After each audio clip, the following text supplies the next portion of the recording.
મિત્રો લીલુડી ધરતી યુટ્યુબ ચેનલમાં હું પ્રશાંત પટોડિયા આપ સર્વે ખેડૂત મિત્રોનું હાર્દિક સ્વાગત કરું છું।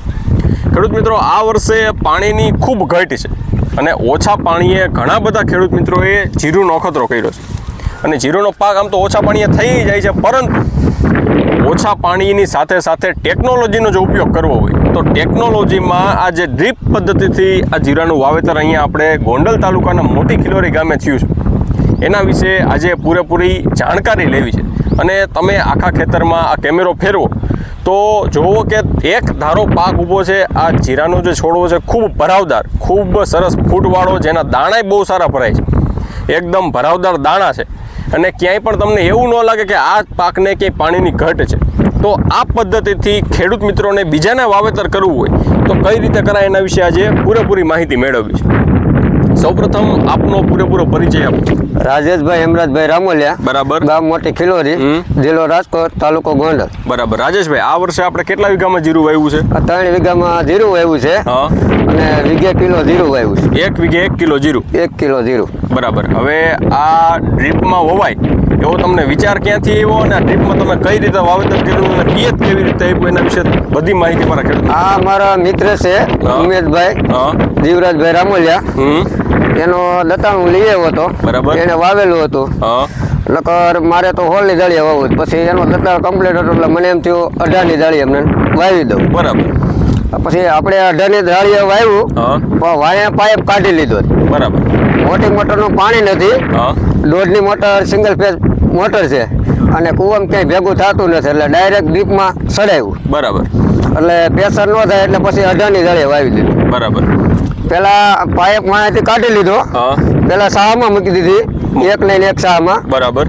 પછી એ એક દી જવા દીધું, પછી બીજે દી નળી ફેરીને પાછું બીજા સાહમાં બરાબર મૂકી દીધું। પછી 5-7 દી મોટર બંધ રાખી। બરાબર। પછી એને એ સાહમાં જવા દીધું, એટલે એ બીજું વણાઈ ગયું, પછી એ નળી લઈને આ સાહમાં મૂકી દીધી। બરાબર। એટલે આ સાહેબ બીજું વણાઈ ગયો, પછી પાછો 7-8 દી બંધ કરી દીધું। બરાબર। પછી નળી એક લઈને એક પાટલામાં લઈ લીધી। એક નહીં એક પાટલામાં નળી છે અત્યારે એક લઈને એક પાટલામાં નળી છે। બરાબર।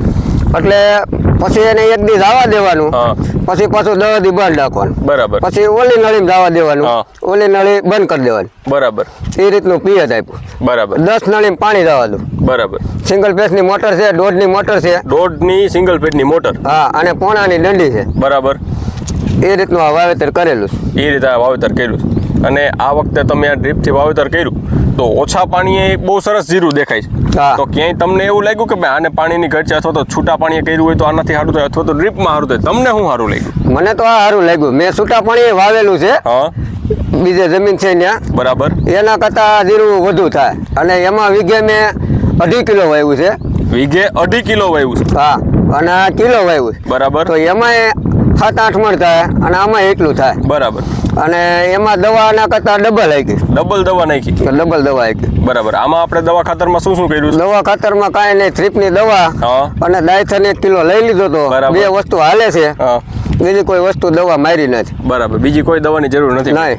પાયામાં ખાતરમાં કોઈ વસ્તુ નહીં, આપણે દેશી ખાતર વધુ હોય એટલે મારે કાંઈ પાયાના ખાતરની જરૂર પડે નહીં। બરાબર। દેશી ખાતર આપણે વધારે ભરાય છે એટલે બીજા ખાતરની કાંઈ જરૂર ન, ઓછા વાપરવા પડે। ઉપરથી બીજું કોઈ ખાતર છાંટવું પડ્યું હતું? કોઈ વસ્તુ છાંટી નથી, કશી વસ્તુ હવે કદાચ વરિયાળી આ થાય છે એટલે એકાદો રાઉન્ડ મારવો છે, બાકી કોઈ વસ્તુ કરેલી નથી। બાકી કોઈ કરેલ નથી। તો રાજેશભાઈ, તમને એવું લાગે કે ભાઈ વર્ષ કદાચ આપણે ડ્રીપથી જીરું વાવી તો રેડ પિયતથી જે આપણે પાટલે વાવી છે એના કરતાં સારું ઉત્પાદન? હા, એના કરતાં સારું થાય, રોગચાળો કાંઈ આવે નહીં। બરાબર। મેં આનું આ જીરું છે, આપણે તો 2 જગ્યાએ વાવેલું છે। એક જગ્યાએ કેરામાં છૂટું જાય છે અને અત્યારે અહીંયા મારે આ રીતનું। બરાબર। તો બીજા ખેડૂત મિત્રોને આવી વવાય એમની સલાહ અપાય? બરાબર। પાણી એક સિંગલ ફેસનું હોય તો ડ્રીપ હોય એટલે ડાયરેક્ટ વાવી શકાય। ડ્રીપ હોય એટલે જીરું થઈ જાય સક્સેસ? હા, પણ ઉતાવળ નહીં કરવાની, ટાણે વાવવાનું, એટલે બિયારણ કોઈ ફેલ ન જાય। બરાબર। અને વાવવું હોય તો વાયા પાઇપ કાઢી લેવાનું। બરાબર।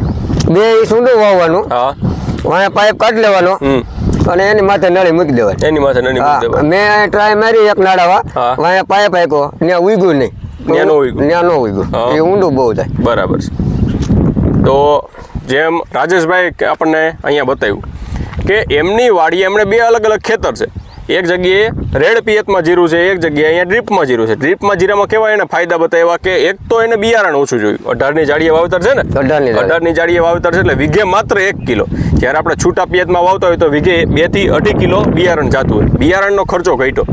હાઈરેજ ઓછું પાણી, ઓછું ખાતર, ઓછી દવા અને સાથે જેટલું ઉત્પાદન એ રેડ પિયતમાં આવવાનું છે એટલું ને એટલું ઉત્પાદન અહીંયા આવવાનું. ખર્ચામાં ખૂબ ઓછો, ખર્ચામાં ઘણો બધો કાપ લાગી જાય એટલે પાછળથી જે આપણે નફો ગણતા હોય ઉત્પાદનમાં જે આપણને પૈસા મળે ને એમાંથી ખર્ચો કાઢીને નફો ગણીએ તો નફો તમને ડ્રીપમાં વધારે મળે. અને ઓછું પાણી હોય તોય તમે જીરું સારામાં સારું ઉત્પાદન આમાંથી લઈ શકો. આમાં તમે હમણાં જ આગળ આપણે આખું ખેતર જોયું, ક્યાંય પણ જીરું નબળું હોય, બેઠું હોય એવું ક્યાંય દેખાતું નથી. દાણો ક્યાંય ઓછો ભરાણો હોય એવું દેખાતું નથી. ખૂબ સરસ ભરાવદાર દાણો થયો છે. અને સાથે જ જીરામાં જ્યારે પિયત વધારે હોય, આપણે રેડ પિયતમાં સુકારો આવવાનો પ્રશ્ન આવતો હોય, બરાબર ને?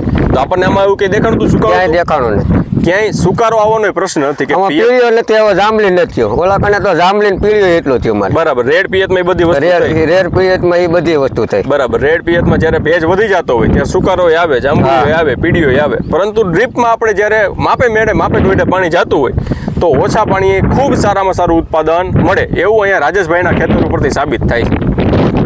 આ વિશે આપને વધારે કોઈ પણ માહિતીની જરૂર હોય તો આપ અમારા હેલ્પલાઇન નંબર 9101413511 ઉપર અમારો સંપર્ક સાધી શકો છો.